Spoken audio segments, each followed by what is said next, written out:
Hey guys! It's me, Hannah, and welcome back to my channel. So for today's video, i-share ko sa inyo yung aking Korean skincare and also ang aking everyday makeup routine.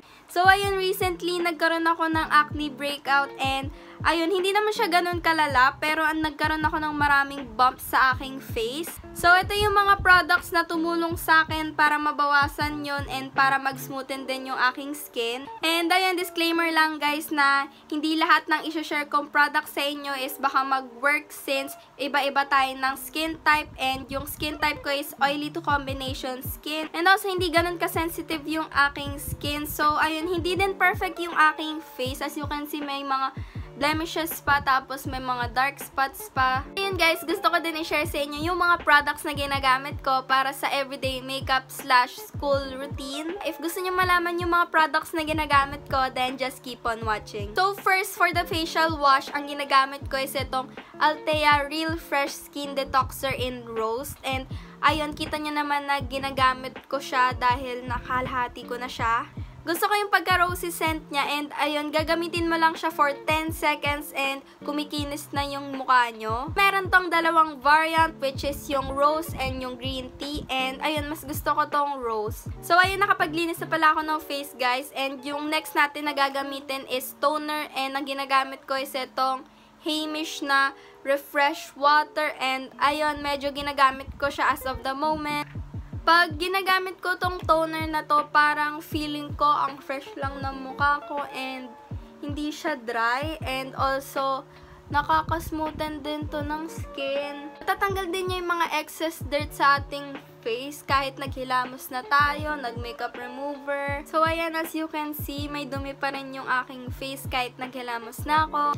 So next sa ating Korean skincare is gagamit tayo ng ampoule and ang gagamitin ko is itong Elergi na propolis and sikat daw to ngayon sa Korea.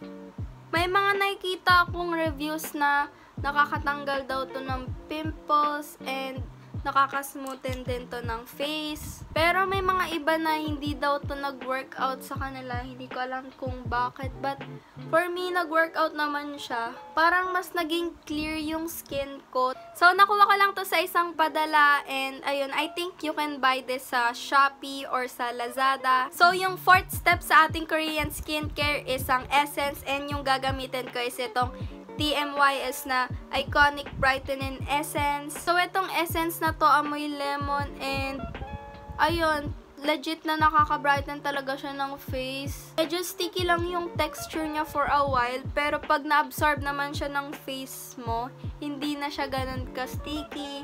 So, ayun, pag ginagamit ko to, hindi na ganun ka-dry yung face ko. So, next step is serum and yung ginagamit ko is itong Unique Propolis Vitamin Synergy Serum and ayun, most silang ginagamit kong products recently is puro nasa bottle siya na may dropper kasi mas madali siyang i-apply. Sabi nila, healthy daw yung propolis and maganda daw siya sa skin. Actually, wala talaga akong alam when it comes to skincare and ngayon lang talaga ako nagkaroon ng skincare routine kasi before wala talaga akong ginagamit sa aking face bukod sa facial wash or sabon. Pero itong 8-step Korean skincare, hindi ko siya ginagamit on a daily basis. Parang mga 3 to 4 times a week lang. So, next step is eye cream and yung gagamitin ko is itong Centella Green Level Eye Cream from Purito. So, ayun, kailangan na kailangan ko to kasi sobrang laki ng eye bags ko and ayun, para ma-hydrate din siya. Itong eye cream na to nakakatulong para mabawasan yung ating dark circles and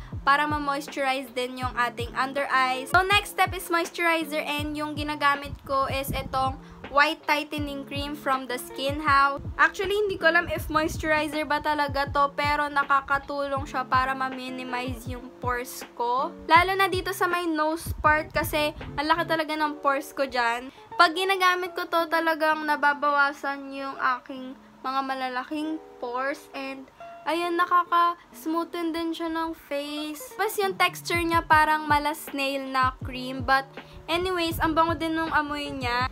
So, last but not the least na hindi pwede mawala sa ating skincare is sunscreen. And yung ginagamit ko is itong Super Screen Sun Gel SPF 50+ from Face Republic. Medyo may pagkamahalan to guys. Parang mga nasa 400 to 600. Pero, mabibili mo naman yung sachet niya ng 10 to 20 pesos. Para sa akin, worth the price naman siya kasi maganda yung effect na to sa aking face and hindi siya yung sunscreen na nakakaputi. So, if gusto nyo ma-achieve yung glass skin na look, guys, gamitin nyo to kasi nakakaduwi to ng face and nakaka-fresh talaga tignan. Hindi siya yung parang oily yung look mo. Parang ano lang siya.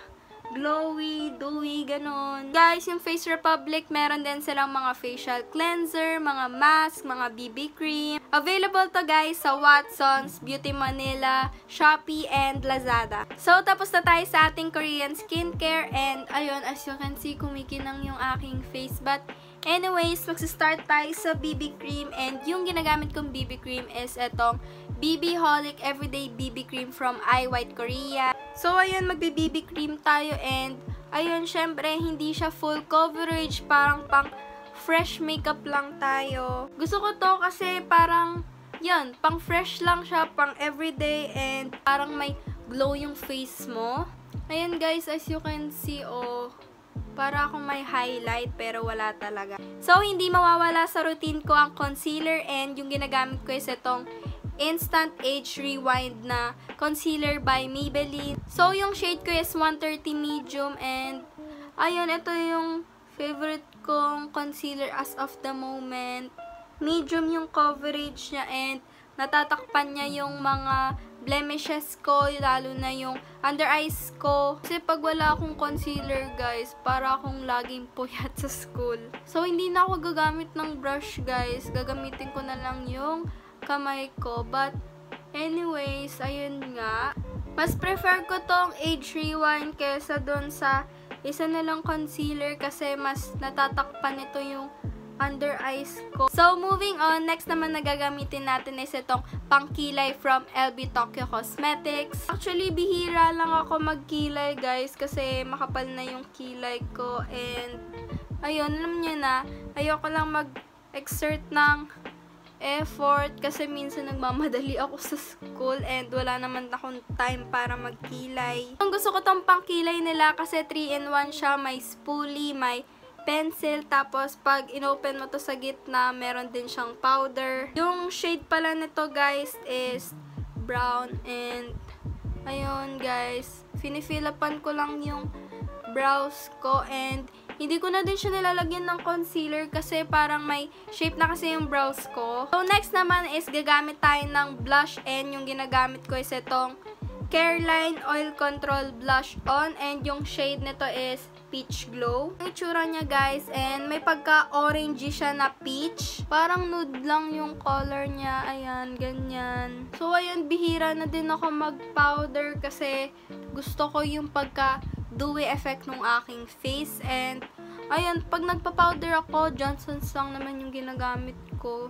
Kita nyo naman, hindi perfect ang aking skin. May mga bumps pa rin. So, ayun, bihira lang ako mag-mascara since yung everyday makeup ko is parang pang school makeup lang. Nagamit ko is yung Maybelline na Hyper Curl Mascara. So, last but not the least is gagamit ako ng lip tint and yung ginagamit ko is itong Tropicana na Cherry Dew. Actually, guys, paibaba ako ng lip tint pero ito yung nakuha kong lip tint ngayon. So, ayun. If minsan hindi ako nakakapag-blush, yung lip tint na rin yung ginagamit ko. So, that's it for today's video. Sana nagustuhan nyo. And if you do, please give it a thumbs up. And if you want to see more information about these products, nasa vlog ko siya, guys. You can check it out. If may mga video suggestions pala kayo, guys, pwede nyo siyang i-comment. Thank you again, guys, for watching and see you again on my next one.